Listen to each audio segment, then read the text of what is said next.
Baik, Bapak Ibu yang dikasih oleh Tuhan Yesus Kristus, pada kesempatan ini kita akan bahas topik yang amat dan sangat menarik dari kelanjutan pelajaran kita minggu yang lalu. Hari ini kita akan bahas, Bapak Ibu yang dikasih oleh Tuhan Yesus Kristus, penyakit-penyakit yang diakibatkan oleh kuasa kegelapan atau oleh iblis.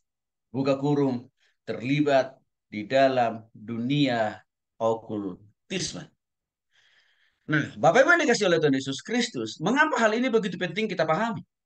Supaya kita bisa menjelaskan kepada banyak orang betapa banyak sebab akibat yang ditimbulkan kalau seseorang itu sudah terjerembab di dalam dunia perdukunan atau dunia okultisme. Nah, sekali lagi Bapak Ibu, saya mau jelaskan untuk mengingatkan kita kembali tentang arti kata okultisme. Okultisme berasal dari kata okult yang berarti kegelapan. Kegelapan yang dimaksud di sini itu mengarah kepada yang namanya pekerjaan dari iblis atau sibolis itu sendiri. Maka seringkali istilah kegelapan itu adalah identifikasi dari yang namanya sibolis dan juga karya serta pekerjaannya. Kegelapan ini juga mengandung arti rahasia, bahkan misterius, serta tersembunyi. Ya, sehingga dengan demikian Bapak Ibu yang dikasih oleh Tuhan Yesus Kristus, ya pastilah sebenarnya sang dukun atau iblis dia tidak mau memamerkan bagaimana prosesnya dia melakukan sebuah upaya kesembuhan pemulihan itu. Karena itu sifatnya rahasia, misterius, dan hanya dia yang tahu. Ya, sang dukun itu yang tahu dengan iblisnya. Dan bahkan hanya iblis itu yang tahu proses bagaimana caranya supaya orang itu untung dan sehat jangka pendek. Tapi tidak lama kemudian orang itu akan dikerjain. Ya. Arti yang kedua daripada okultisme itu adalah isme, yang berarti ajaran, paham, bahkan doktrin yang mempercayai iblis atau simbolis. Yang artinya Bapak Ibu yang dikasih oleh Tuhan Yesus Kristus. Seturut dengan perkembangan zaman, rupanya simbolis atau si iblis juga sudah membuat kurikulum. Ya, sudah membuat bahan ajar, materi pembelajaran. Bagaimana cara trik-trik daripada simbolis itu sendiri? Ya, melakukan karya dan pekerjaannya untuk menghancurkan orang. Maka untuk itulah sebenarnya Bapak Ibu ada mantra-mantra. Ya, ada bahan-bahan yang selalu dibutuhkan dan dipakai oleh iblis dan dukun di dalam memberikan pengobatan jangka pendek atau keuntungan jangka pendek. Mantra-mantra dan bahan-bahan itu Bapak Ibu dikasih oleh Tuhan Yesus Kristus dijabarkan di dalam bentuk modul buku dan itu yang saya maksud di sini sudah menjadi doktrin atau ajaran. Nah, cuma sekali lagi Bapak Ibu, ini jarang kan dipublikasikan kepada pasien. Ya, karena itu sifatnya rahasia. Yang tahu itu hanya simbolis itu sendiri atau sang dukun itu sendiri. Namun biasanya kalau sudah dukun itu sudah mau detik-detik terakhir, sudah mau koit, nah biasa tanpa disadari dikaderlah anak dan cucu dan keturunannya. Sehingga di sana ada duplikasi pengajaran atau istilahnya buku-buku pegangannya itu diberikan kepada anak cucunya biasanya. Nah, itu yang saya katakan jadi bahwa isme itu ya artinya ajaran, paham, dan sudah berubah wujud doktrin. Itu sudah dilakukan oleh iblis atau sang dukun yang bersangkutan. Nah, jadi dengan demikian, istilah okultisme berarti ajaran, paham, atau doktrin tentang hal-hal yang sifatnya rahasia, misterius, tersembunyi. Karena itu berhubungan dengan kuasa gelap atau berhubungan dengan kuasa si setan ataupun juga simbolis itu sendiri. Nah, okultisme memang cara kerjanya bersifat supranatural atau misterius dan magic. Tetapi kuasa supranatural atau yang misterius atau magic itu tidak berasal dan bersumber dari Tuhan, tetapi dari simbolis atau si iblis Bapak Ibu. Nah, artinya begini, Yesus juga melakukan ya kuasa kesembuhan secara supranatural.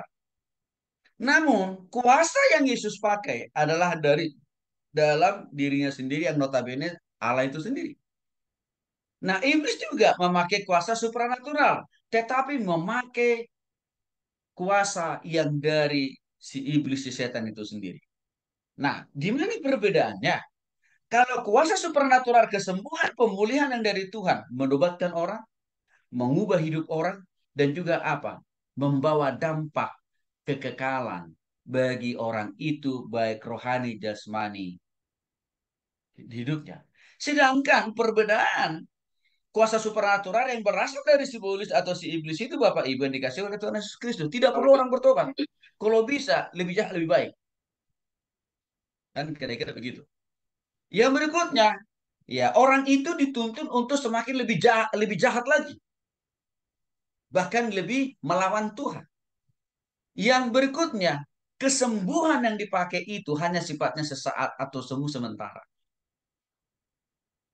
Terakhir, menghancurkan totalitas kehidupan orang yang bersangkutan. Nah, makanya demikian Bapak Ibu dikasih oleh Tuhan Yesus Kristus, tujuan iblis jelas.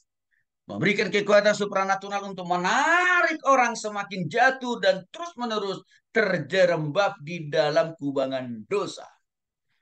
Harapan daripada simbolis itu sendiri. Supaya Tuhan mencampakkan manusia itu lebih banyak, lebih dominan, masuk neraka. Itu kan targetnya. Namun Bapak Ibu, Tuhan tidak mau tunduk. Tuhan tidak mau merespon harapan atau cita-cita dari si iblis atau si iblis itu. Untuk itu Yesus mati dan bangkit di kayu salib dengan cara tujuannya apa? Menghancurkan dan mematahkan kuasa dari si iblis atau si iblis itu sendiri. Nah, maka dengan demikian bagaimana Yesus Kristus, kita perlu memahami pada kesempatan ini gejala-gejala orang yang kerasukan setan. Tanda-tanda, ciri-ciri orang yang kerasukan setan. Diharapkan nanti Bapak Ibu melalui pemahaman ini, penjelasan ini, maka kita tahu ya, kalau gejala-gejala yang kita bahas ini ada dalam diri orang yang sedang kita layani, berarti kita harus siap melayani mereka. Harus siap untuk membebaskan dan melepaskan mereka dengan kasih kuasa Tuhan Yesus Kristus. Gejala-gejala kerasukan setan dapat kita kategorikan atau kita kelompokkan dalam berbagai bagian. Yang pertama, Bapak Ibu dikasih oleh Tuhan Yesus Kristus, gejala fisik seseorang yang kerasukan setan. Yang pertama adalah kegelisahan yang terus-menerus. Artinya apa? Orangnya tidak mengalami ketenangan di hati, di pikiran, perasaan, tindakan, dan perbuatan. Seperti serikaan, Bapak Ibu. Ya, di gereja pun dia selalu gelisah. Apalagi waktu dengar firman Tuhan. Karena ada roh yang sedang menguasai dia, yaitu roh sibolis, Bapak Ibu. Di mana saja, selalu mengalami kegelisahan. Ya, selalu cenderung dikuasai oleh kekhawatiran yang tak ada henti-hentinya. Walaupun Bapak Ibu yang dikasih oleh Tuhan Yesus Kristus, secara finansial, sebenarnya dia berkecukupan. Makan minum lengkap. Kesehatannya secara fisik ya, nggak ada masalah. Tetapi dia mengalami kegelisahan atau kekhawatiran yang terus-menerus, tiada henti-hentinya. Yang kedua, kekuatan yang tidak biasa. Apa ini? Mampu memutuskan rantai yang mengikat. Tahukah Bapak Ibu,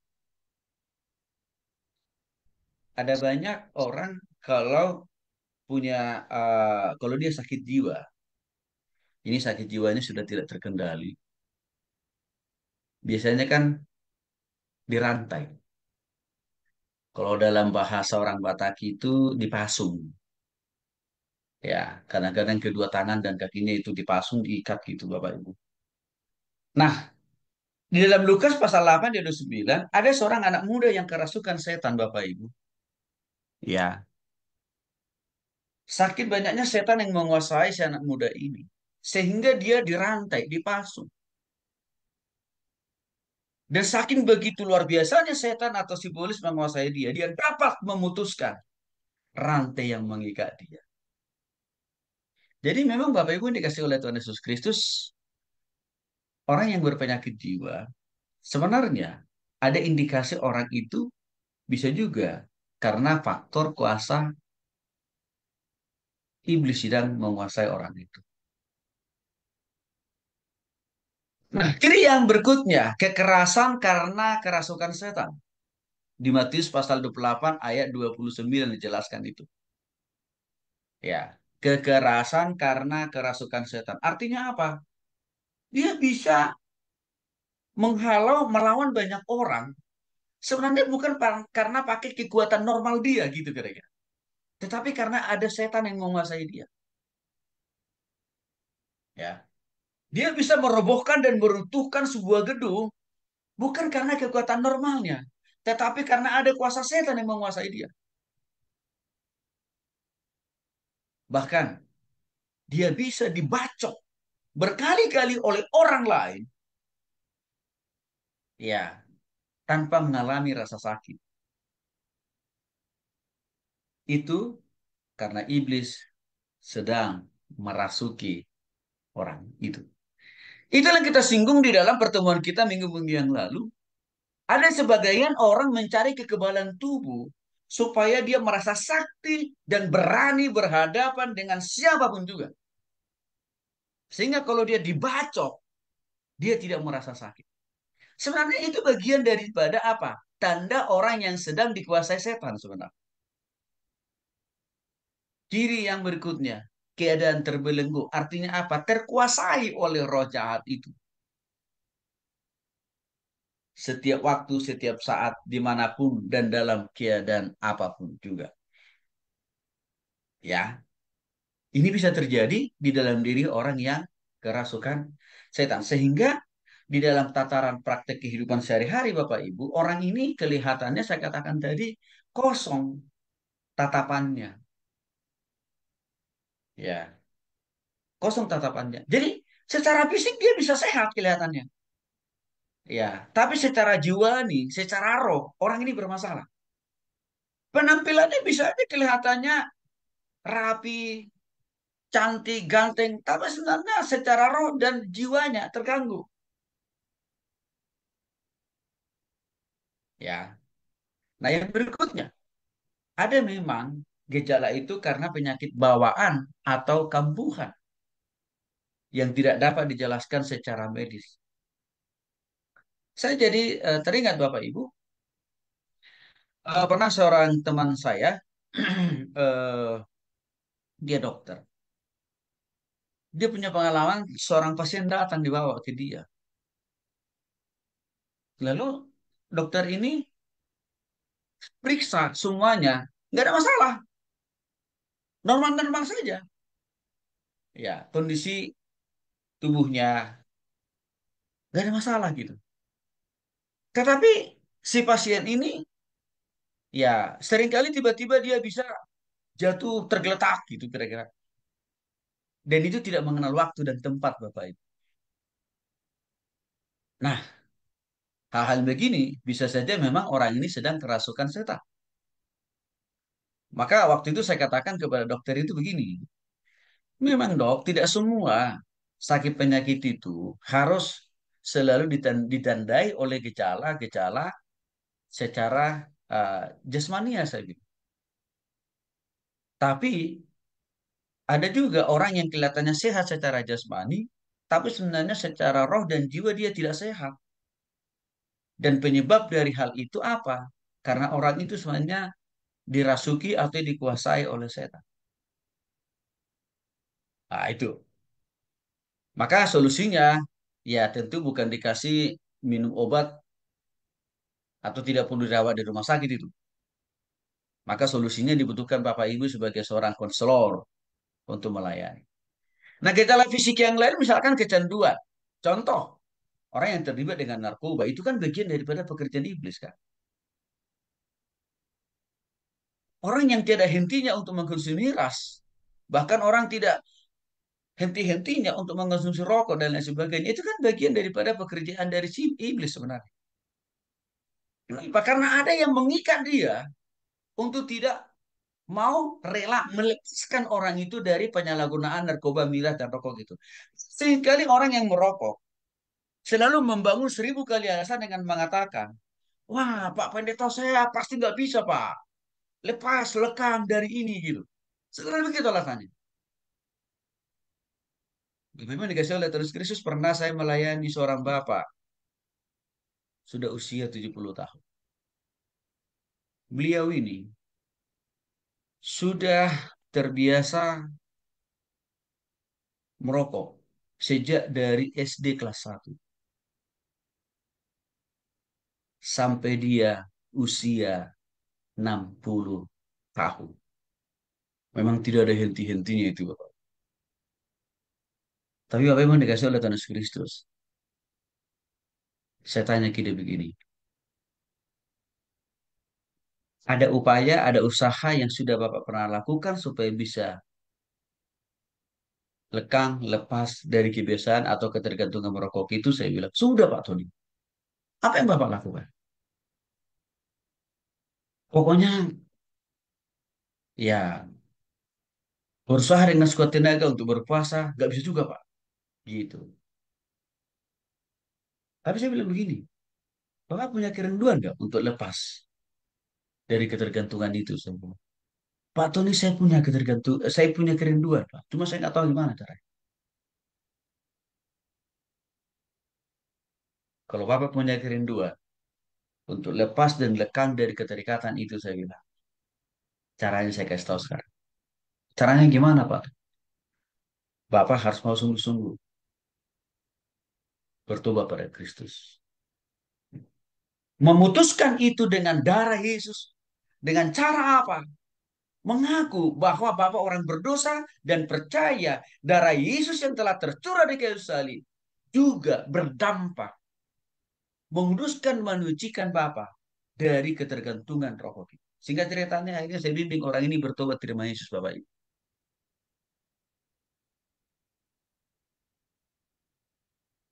Akhirnya putus juga, sembuh juga.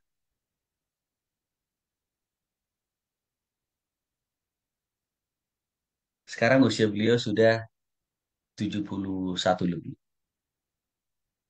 Dan selalu saya katakan setiap kali ketemu, Pak, coba Bapak bercermin. Lihat wajah Bapak di cermin, saya bilang. Bapak ada merasa sesuatu hal yang berbeda nggak? Dengan dulu waktu Bapak masih ketergantungan dengan rokok, saya bilang. Dengan sekarang ini. Oh iya Pak. Apa yang Bapak lihat berbeda? Yang pertama Pak, saya makin lebih sehat. Apalagi yang lain? Coba lihat wajah Bapak, saya bilang. Tahukah Bapak, wajah Bapak itu makin segar, saya bilang. Karena Bapak lepas dari itu. Bapak pun dikasih oleh Tuhan Yesus Kristus.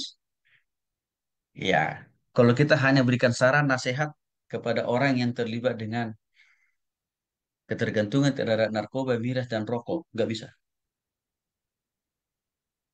Harus kita tuntun orang itu sampai pada pertobatan pada Kristus. Maka kalau khotbah kita tahu misalkan di jemaat itu ya, di sana mereka ada yang saya katakan tadi ketergantungan dengan rokok, miras, dan narkoba. Ya jangan hanya sekedar khotbah informasi biasa saja. Tapi kita tuntun, kita tantang orang itu bertobat terima Yesus.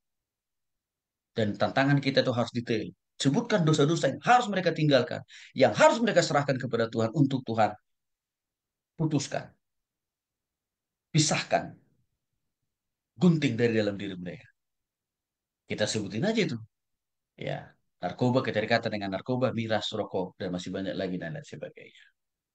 Nah, ini perlu kita pahami Bapak Ibu. Karena kadang-kadang kita menganggap, ah normal kok kalau orang mengkonsumsi rokok, normal kok kalau orang mengkonsumsi miras, normal kok kalau orang mengkonsumsi narkoba. Enggak normal itu. Itu sesuatu hal yang sangat-sangat tidak normal. Apalagi Roma pasal 12 ayat 1 sampai 2 mengatakan persembahkanlah tubuhmu sebagai persembahan yang kudus dan berkenan kepada Allah. Karena tubuhmu adalah ibadahmu, persembahanmu yang paling sempurna di hadapan Tuhan. Ya. Nah, yang berikutnya adalah gejala secara masih gejala fisik nih. Orang sedang kerasukan setan.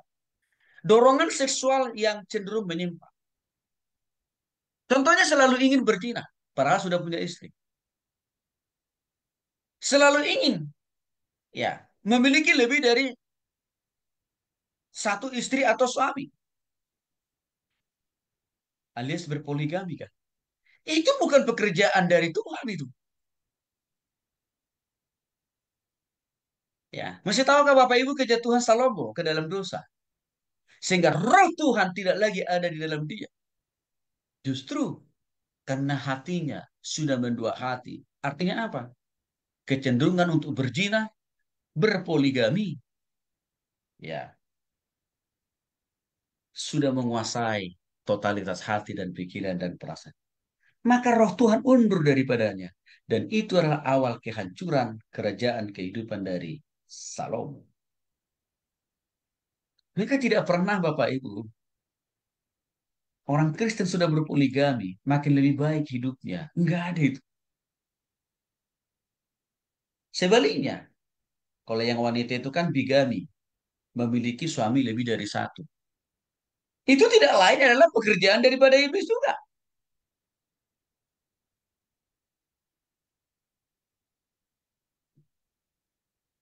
Ya, saya menjumpai bulan yang lalu seorang bapak, istrinya lima.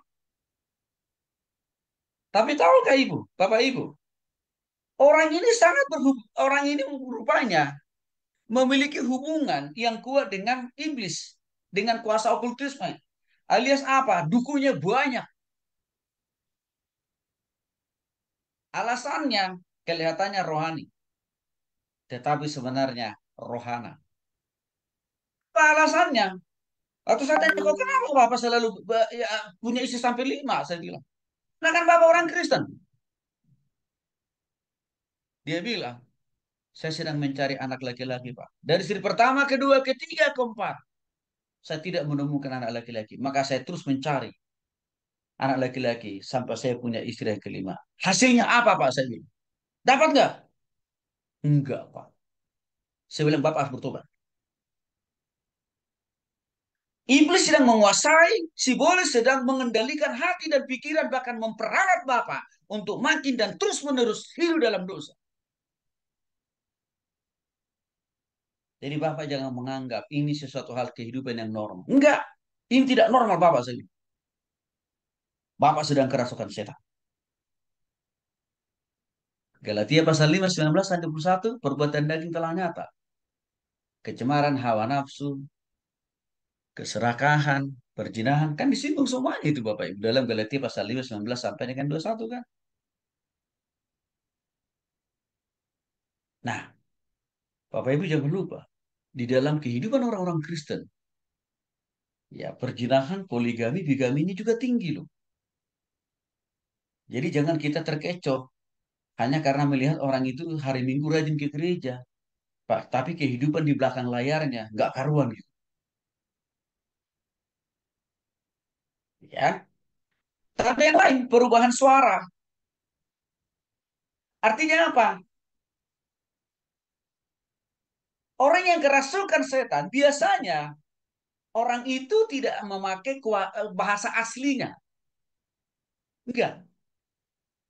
Intonasinya juga bukan intonasi yang biasa dipakai oleh orang yang kerasukan setan itu. Tapi biasanya memakai bahasa, intonasi. Di luar daripada bahasa intonasi yang biasa dipakai oleh orang itu. Bahkan Bapak Ibu, pernah saya melayani orang yang kerasukan setan Bapak Ibu. Ya, dia bisa berbahasa. Ya, lain, bukan bahasa roh loh ini. Ya, dia bisa berbahasa Inggris, berbahasa Mandarin, bahasa Jepang, Australia, dan Jerman loh Bapak Ibu. Bisa.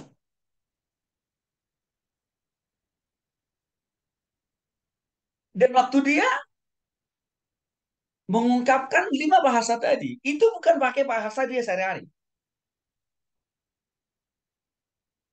Dan setiap bahasa yang dia pakai di dalam misalkan mengucapkan kata saya dalam bahasa Jepang, bahasa Inggris, bahasa Mandarin, ya, bahasa Jerman itu beda-beda loh Bapak Ibu. Karena saya sudah tahu sebelumnya, ini tidak lain adalah pekerjaan si setan atau si iblis. Maka saya bilang, udah, kau berhenti diam dalam nama Yesus. Hei iblis, engkau pergi. Anak ini bukan milikmu. Anak ini adalah milik Yesus yang sudah ditebus, yang sudah dikuduskan dan sudah disucikan. Langsung dia sadar. Setelah dia sadar, lalu saya tanya begini, tadi kamu tahu nggak ngomong apa? Nggak tahu Bapak. Lalu saya jelasin ke dia. Tadi kamu itu bisa berbahasa memakai 5 bahasa negara loh saya bilang. Apa itu Pak? Saya bilang bahasa Jepang, bahasa Mandarin, bahasa Inggris, bahasa Jerman saya bilang, dan lain sebagainya. Lalu saya tanya, kamu pernah ikut kursus bahasa Jepang? Nggak pernah. Pernah ikut kursus bahasa Mandarin? Nggak pernah juga. Pernah kursus bahasa Jerman? Nggak juga Pak. Maka benar di awal dugaan kesimpulan saya. Inilah bentuk pekerjaan daripada. Nah, Bapak Ibu yang dikasih oleh Kristus, ya. Kalau itulah alasannya kenapa misalkan kalau ada orang yang kerasukan setan, Bapak Ibu, iya, bahasa yang keluar dari mulutnya, intonasinya beda daripada yang sehari-hari dia berkomunikasi dengan kita. Mengapa? Karena memang itu adalah bentuk pekerjaan dari iblis. Alias itulah tanda bahwa dia sedang kerasukan setan. Gejala berikutnya secara fisik adalah kemunculan kepribadian baru dengan tabiat yang tidak suci. Apa ini Bapak Ibu? Homo dan lesbi. Ini adalah bagian pekerjaan daripada setan sebenarnya. Alkitab jelas hanya menciptakan manusia itu laki-laki dan perempuan. Dan Tuhan menciptakan laki-laki dan perempuan itu mereka supaya akhirnya berpasang-pasangan. Laki-laki pasangannya ya perempuan, perempuan ya pasangannya ya laki-laki. Bukan laki-laki dengan laki-laki atau perempuan dengan perempuan. Tetapi realitasnya kok kenapa kita lihat hari-hari ini budaya les hidup dalam kehidupan seksual lesbi dan homo. Karena ini bentuk pekerjaan setan dan iblis. Bahkan ini Bapak Ibu sudah terorganisir sekarang. Artinya apa? Mereka ini sudah membuat wadah.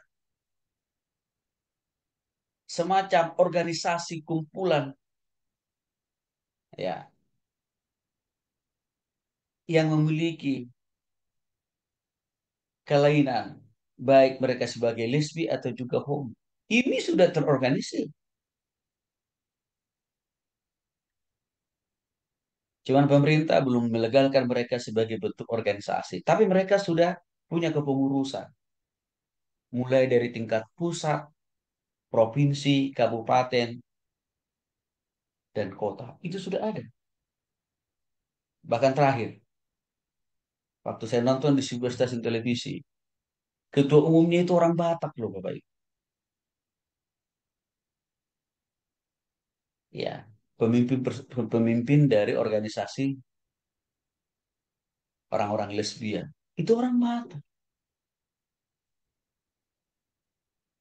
Dan mereka hari-hari ini sedang berusaha memperjuangkan supaya eksistensi mereka diakui oleh negara. Maka biasanya momen-momen bulan Valentine Day, Valentine, nah sebentar lagi nih, kemarin ya, bulan yang lalu, itu mereka manfaatkan tuh, Bapak Ibu, untuk menunjukkan eksistensi mereka. Dengan apa? Mereka demo lah untuk minta apa?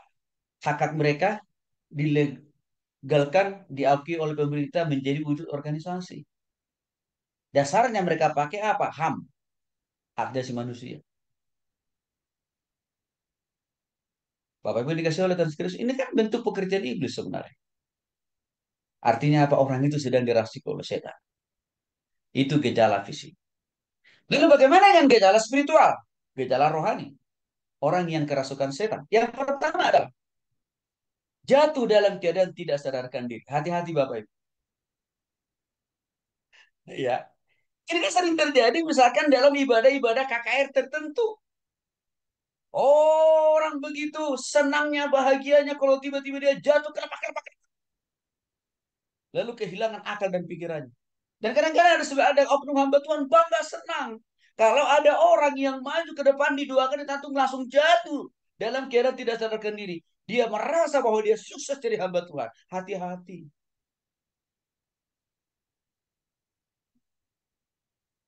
Iblis bisa menyelinap masuk di dalam diri orang itu.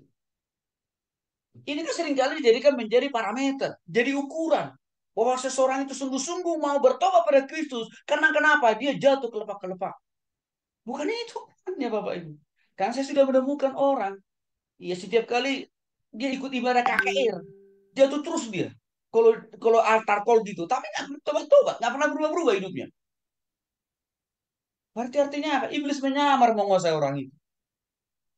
Nah kita hamba Tuhan, seringkali menjadikan hal-hal begini menjadi ukuran. Oh, berarti kuasaku, top chair, oke. Hati-hati.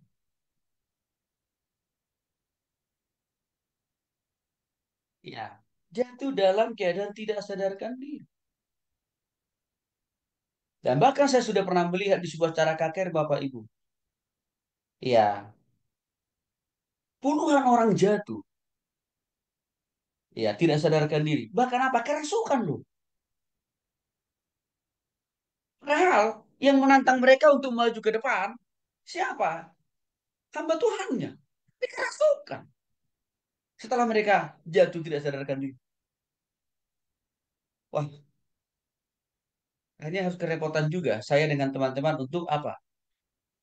Melayani mereka secara pribadi-pribadi.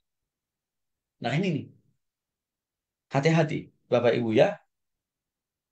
Jangan memakai ukuran waktu seseorang jemaat itu kita layani atau altar maju ke depan, dia jatuh.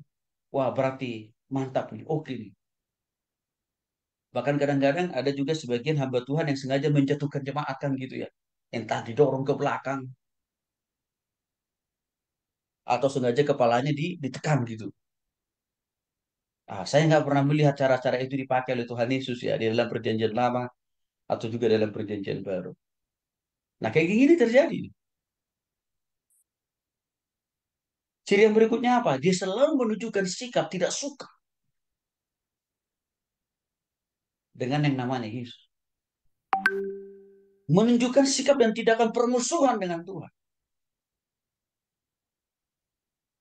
Walaupun dia agamanya Kristen, datang ke gereja. Tetapi waktu firman Tuhan disampaikan, kebenaran dibukakan. Dia selalu menolak. Bahkan orang ini cenderung apa? Datang ke gereja itu hanya untuk menghakimi orang. Mencari ya kelemahan-kelemahan dari setiap orang yang melayani di gereja. Termasuk misalkan yang dia intip itu adalah kira-kira ini dasinya Pak Pendeta miring ke kiri atau ke kanan. Iya, permusuhan terhadap Yesus. Walaupun dia datang ke gereja. Tapi sebenarnya hatinya tidak justru sungguh-sungguh mencari Tuhan itu Bapak Ibu. Dorongan untuk menghujat Yesus. Iya. Artinya ada satu dorongan di dalam dirinya sendiri untuk membuktikan bahwa Yesus itu bukan Tuhan. Yesus itu bukan juru selamat. Ini kan yang seringkali dilakukan oleh para dukun-dukun itu kan Bapak Ibu. Tidak ingin atau tidak mampu meninggalkan ulah setan. Susah bertobat, berubah, dan bertumbuh. Susah, sulit melepaskan diri dari dosa. Ini yang sering dibangun oleh banyak orang. Waktu kita tantang dia bertobat, berubah dalam Kristus, dia kata, enggak lah, nanti aja, kapan-kapan aja. Nah, tidak lain, tidak bukan. Sifat yang seperti itu dikendalikan oleh setan yang menguasai diri orang. Ya, nah ini dia, mengantuk. Ya, atau tidak bisa berkonsentrasi ketika membaca firman Tuhan atau mendengarkan firman Tuhan. Bahkan dia lebih semangat, lebih sukacita, lebih senang, lebih bahagia. Apa? Membaca buku film porno. Itu. Ini gejala. orang sedang dikuasai setan sebenarnya. Maka kelihatan dari tindak tanduk ya nya sendiri. Bahkan dia lebih tertarik membaca buku-buku mantra ya yang diberikan oleh dukun. Jadi kalaupun ada Alkitab di rumah itu hanya pajangan aja sih. Hanya aksesoris saja. Artinya itu tidak pernah dibaca. Boro-boro dilakukan. Tapi dia lebih sibuk ya membaca, mempelajari, mendalami, menguasai buku-buku mantra yang diberikan oleh sang dukun. Ya, yang harus dia lakukan, yang harus dia hindari dan lain sebagainya.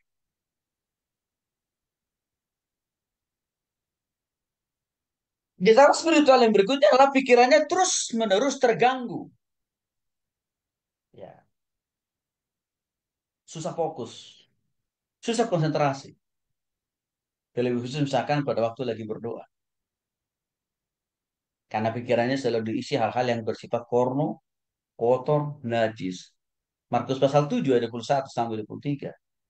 Sejak dari dalam hati dan pikiranlah muncul segala sesuatu yang negatif. Kecemaran, hawa nafsu, keinginan daging, perjinahan, dan lain sebagainya. Itu yang selalu ada di hati dan pikiran. Nah kadang-kadang orang begini nih ada juga Bapak Ibu. Kita tuntun, kita dorong dia untuk mau memimpin doa apa. Oh jangan saya lah, jangan saya lah. Gitu. Alasannya biasanya, ah saya nggak bisa panjang berdoanya Pak Pendeta. Apalagi kita nggak minta dia bawa dua siapa, enggak hanya cuma dua makan siang.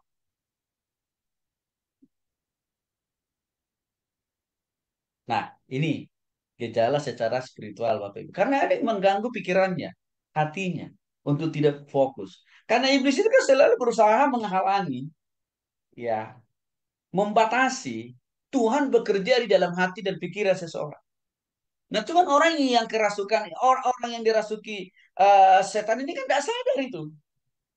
Dia bahkan justru memilih setuju dengan itu dengan cara apa? Ya udah memang saya nggak bisa Pak Pendeta mimpin doa. Nah, jadi jangan kita biarkan juga jemaat kita untuk terus-menerus sampai Tuhan Yesus datang untuk tidak bisa memimpin doa, untuk tidak bisa berdoa. Jangan. Kita tuntun mereka, bimbing mereka sampai bisa berdoa. Nggak usah harus pakai doa yang panjang-panjang kan Bapak Ibu. Doa yang singkat-singkat aja dulu. Karena kita sedang menolong dia untuk bisa lekang dan lepas dari yang namanya kuasa iblis. Gejala yang berikutnya secara spiritual orang kerasukan setan. Mampu meramalkan masa depan. Saya ambil contohnya.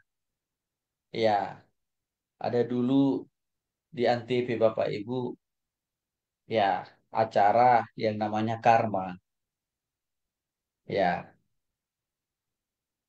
Karma the series dulu terkenal pemimpinnya itu pembawa acaranya itu adalah Roy ya belakangan ini namanya ini hancur lebur karena dia terlibat dengan kasus narkoba atau pertama kali acaranya ini muncul di televisi ada orang tanya saya begini Pak Tony kenalkan dengan namanya Roy oh ya saya kenal saya bilang. Kenapa saya bilang Pak Tony yakin nggak bahwa itu adalah apa namanya indera keenam yang diberikan oleh Tuhan. Saya bilang saya tidak yakin. Saya tidak yakin saya. Mari kita lihat.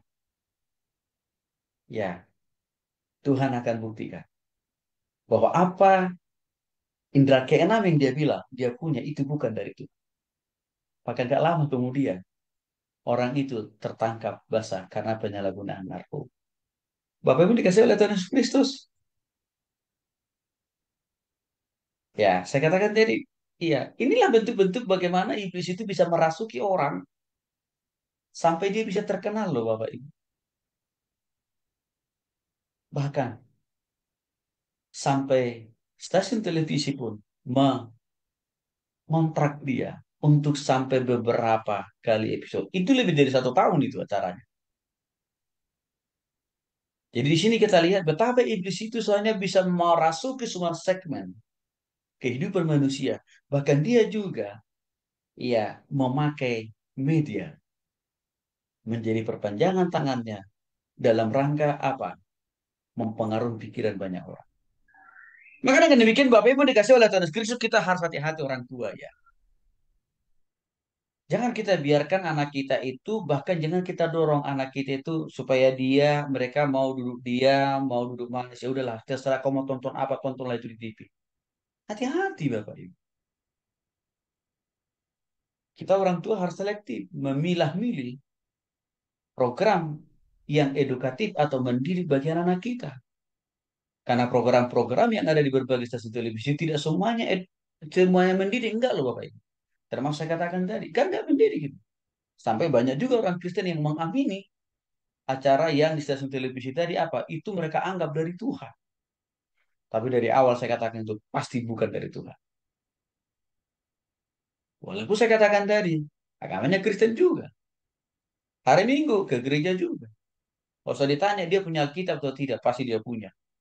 Tapi nggak pernah dibaca, apalagi dilakukan. Gejala emosional. Satu, kemarahan yang tidak terbendung atau tidak terkontrol. Contoh konkretnya apa? Para dukun yang membunuh para pasiennya itu loh Bapak Ibu yang di Cianjur itu. Ya, sampai istrinya, anaknya, mertuanya, si matuanya disikat juga, dibunuh juga Bapak Ibu. Yang bekerja di balik dari semua itu tidak lain tidak bukan adalah simbolis atau setan kan? Sehingga akal dan pikirannya tidak bisa memilah dan membedakan. Oh ini adalah mertua gue. Ini adalah darah gue sendiri. Nggak mikir lagi tuh. Karena si iblis menguasai, mengendalikan totalitas hidup orang. Ya, gejala emosional yang lain, rasa takut yang tidak normal atau tidak masuk akal. Artinya selalu ada kecenderungan untuk menghadapi setiap situasi dan keadaan. Contoh, selalu takut dengan kegelapan, takut dengan air, takut dengan api. Padahal kan lebih pikir, ya kalau orang itu normal, nggak perlu takut dengan kegelapan kan Bapak.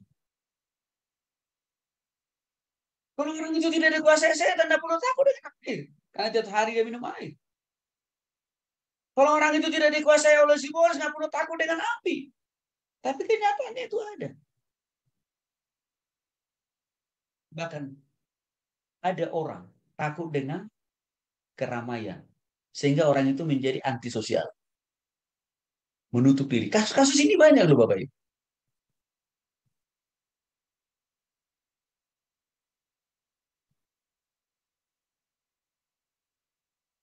Ya. 3 atau 4 bulan yang lalu ya. Ini dialami oleh seorang ibu. Ini diberitakan juga oleh beberapa stasiun televisi. Saya lupa persis ya. Ibu ini tinggal di sebuah rumah mewah. Puluhan tahun. Tapi rumah itu kumuh, tidak terawat. Dan ibu ini, ya, takut bertemu dengan orang luar. Waktu saya tonton berita itu, wah ibu ini sebenarnya ada indikasi, ya, dikuasai oleh kuasa kegelapan. Itu contoh. Gejala yang lain secara emosional, orang yang kerasukan setan memiliki dendam yang membara, tiada hentinya. Artinya ketidakmampuan untuk memaafkan, mengampuni orang yang bersalah. Selalu ingin terus berusaha balas dendam, balas dendam, balas dendam. Kekecewaan yang terus-menerus dia pelihara di hati dan pikiran. Amarah yang tidak ada kunjung habisnya. Kebencian yang terus dalam di dalam pikiran.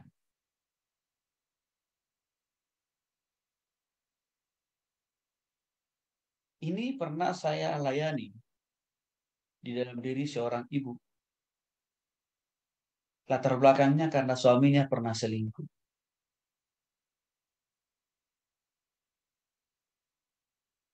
Sehingga dulunya ekonomi mereka sangat mapan, tetapi karena perselingkuhan suaminya, rumah mereka terjual, bahkan sampai terhutang, dan akhirnya mereka hanya bisa beli rumah di pinggiran kota Bandung. Sejak peristiwa itu, ibu ini menaruh dendam, membara, kebencian yang amat dalam terhadap suami. Suaminya membuktikan, mengatakan, menyaksikan, aku sudah bertobat, aku sudah berubah. Dan perempuan itu sudah saya tinggalkan, tidak lagi pernah ada komunikasi. Tapi sang istri tidak pernah mau percaya, tetapi dendam dan kemarahan, kebencian, kekecewaan yang terus menguasai hati dan pikiran. Bapak Ibu yang dikasih oleh Tuhan Yesus Kristus, siapa aktor di balik dari semua itu? Tidak lain, tidak bukan adalah iblis. Memang iblis senang menghancurkan hubungan suami dan istri. Supaya dengan kehancuran itu iblis bisa total menguasai, memperalat, memperbudak, mengadu domba pasangan suami istri.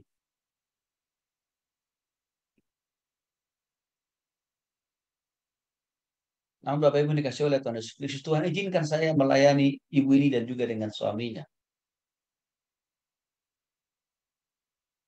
selama 1 tahun. Saya layani suami istri ini, saya injili mereka, saya muridkan mereka tiap minggu, dan momen terakhir saya ikutkan mereka ikut dalam acara retreat keluarga. Di momen acara retreat keluarga itulah saya tantang mereka untuk sungguh-sungguh total melepaskan diri dari dendam yang begitu membara, melepaskan diri dari kekecewaan dan kepahitan yang begitu dalam. Puji Tuhan Bapak Ibu, suami istri ini pun menjadi lebih baik hubungannya. Tak sampai 2 minggu, saya dapat kabar. Ibu ini sudah dipanggil oleh Tuhan. Tapi saya katakan kepada suaminya, kepergian istri Bapak sudah dalam keadaan damai, tentram, clear dan clean dari kepahitan, dari kemarahan dan kekecewaan.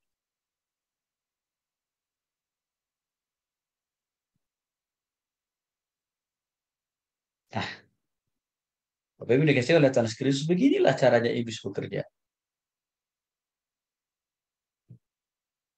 Mengadu domba. Rasa bersalah yang menyesatkan. Contoh, karena seseorang ini misalkan pernah diputusin oleh pasangannya. Padahal persiapan untuk menikah sudah dilengkapi. Tanggal pernikahan sudah ditentukan, undangan sudah dicetak, catering juga sudah dipesan. Dan segala sesuatunya sudah dipersiapkan. Tiba-tiba H-1.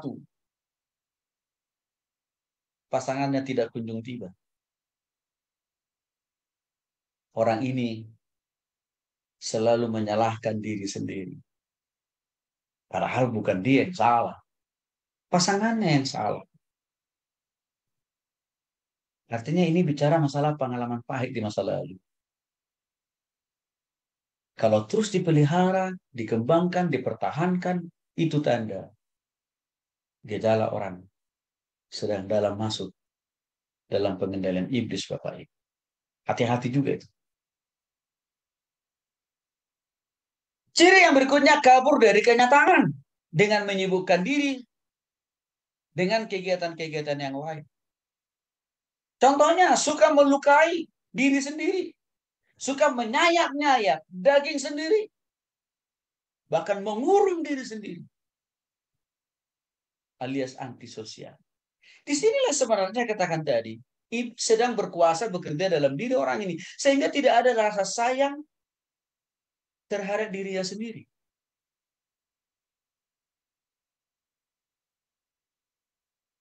Dan kasus-kasus ini banyak terjadi, Bapak. Maka tiba-tiba saja kita dengar, loh, kok orang itu tiba-tiba udah bunuh diri? Kan gitu. Siapa yang mendorongnya? Nggak ada yang mendorong. Selain daripada simbolis yang bekerja dalam diri orang.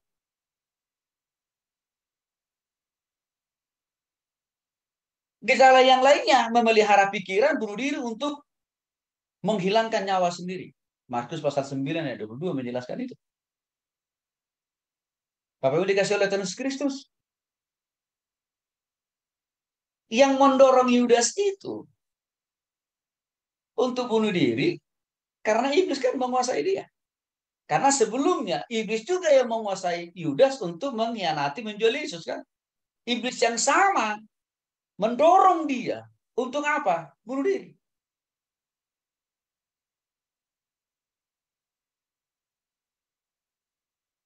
Di Bandung itu ada sebuah apartemen. Dan apartemen ini sangat terkenal. Dulunya nggak terkenal. Tapi terakhir-terakhir ini sangat terkenal. Karena sudah terjadi ada banyak kasus di apartemen itu. Orang melakukan apa? Bunuh diri. Padahal Bapak Ibu, dia seorang dosen. Artinya punya pengetahuan kan Bapak Ibu tuh? Pintar kan? Iya. Kan kok kenapa bunuh diri? Tidak lain tidak bukan. Karena iblis bekerja.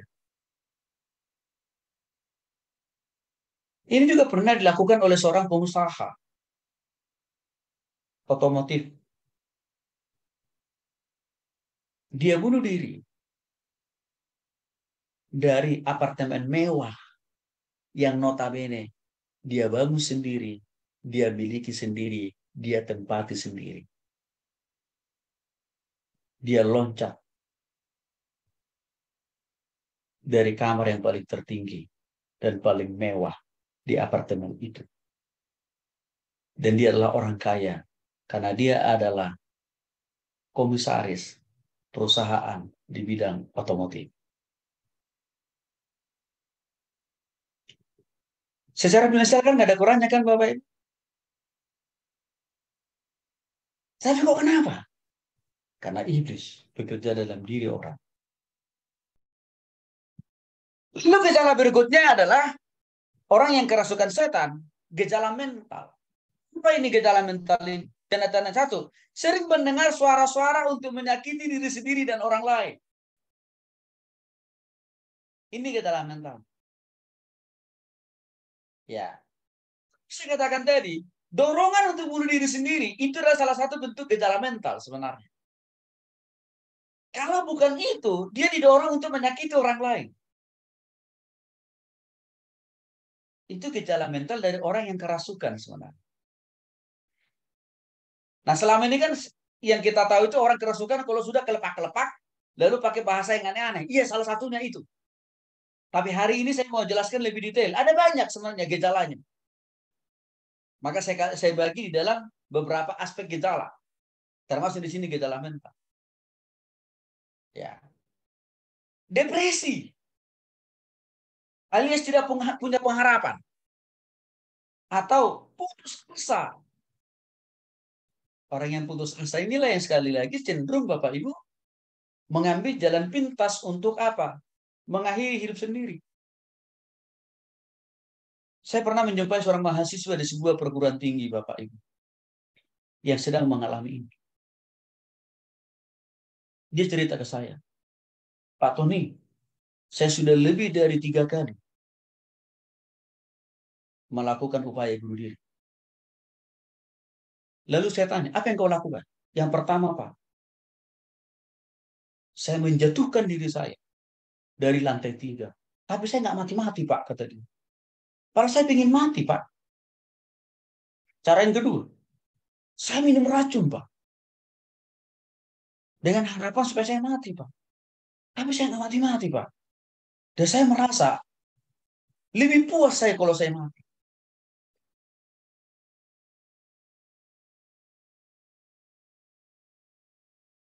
Dan dia bilang begini, tapi seringkali saya heran, Pak. Saya nggak tahu. Ya ada apa dengan diri saya? Karena setiap kali Saya mengingat pengalaman yang pahit di masa lalu. Saya selalu ingin sesegera mungkin meninggalkan dunia ini. Maka saya lakukan itu, Pak.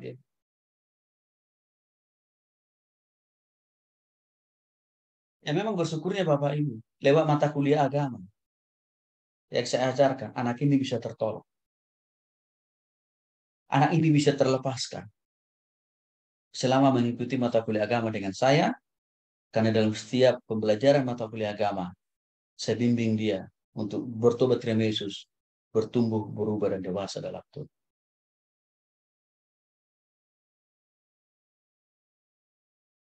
Ciri berikutnya secara mental, orang kerasukan setan selalu mudah hidup dalam kebingungan. Saya katakan tadi, kalau secara fisik nggak kelihatan ini Bapak Ibu. Ya, tapi secara roh dan kejiwaan terganggu. Itu sebagai konsekuensi bahwa ada yang menguasai, mengendalikan orang ini. Sehingga dia tidak bisa konsen. Dia tidak tahu apa yang mau dilakukan. Dia tidak mengerti apa yang dia kerjakan. Bingung dia. Nah, Bapak Ibu orang yang begini, kalau kita punya karyawan yang begini, kira-kira gimana jadinya?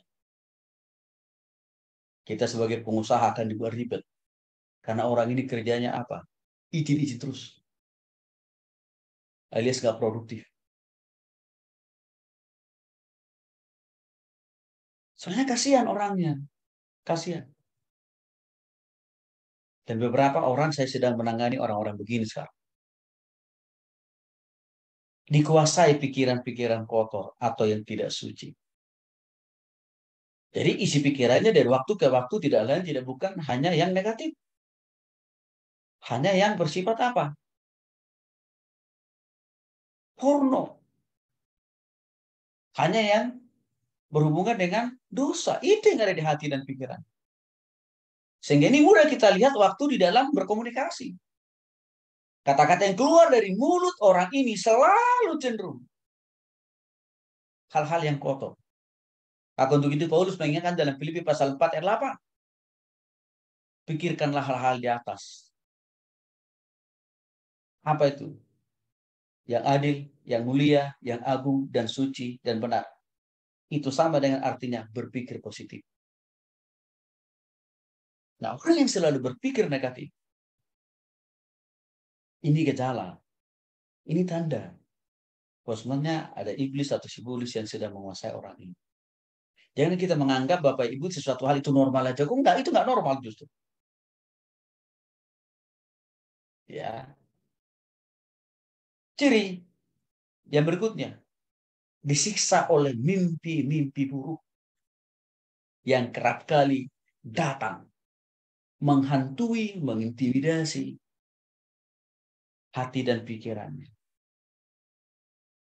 Contoh, sering bermimpi, ya, dengan hal-hal yang bersifat horor. Maka demikian Bapak Ibu yang dikasih oleh Tuhan Yesus Kristus, tidak semua mimpi itu berasal dari Tuhan ya. Enggak semua. Saya lihat hari-hari ini terlalu banyak mimpi itu berasal dari simbolis sebenarnya.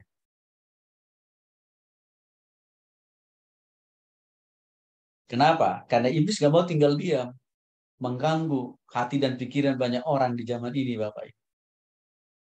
Maka seringkali juga saya mendengar orang bilang begini, Pak Tony, saya tadi malam nggak bisa tidur, Pak. Kenapa nggak bisa tidur?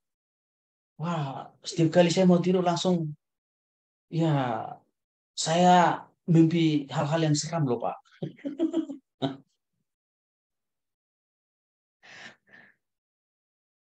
Nah, itu kan banyak mengganggu pikiran orang hari-hari ini. Sehingga dia susah tidur, sulit tidur. Kecuali kalau misalkan dia punya beban pekerjaan, ya itu lain hal, itu beda.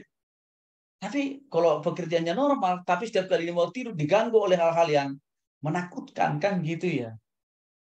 Menyeramkan, berarti ya itu gejala bahwa orang ini ya dikuasai oleh iblis sebenarnya. Ya, dan seringkali Bapak Ibu, orang yang mempercayai mimpi yang begini-begini, akhirnya bisa mendorong orang itu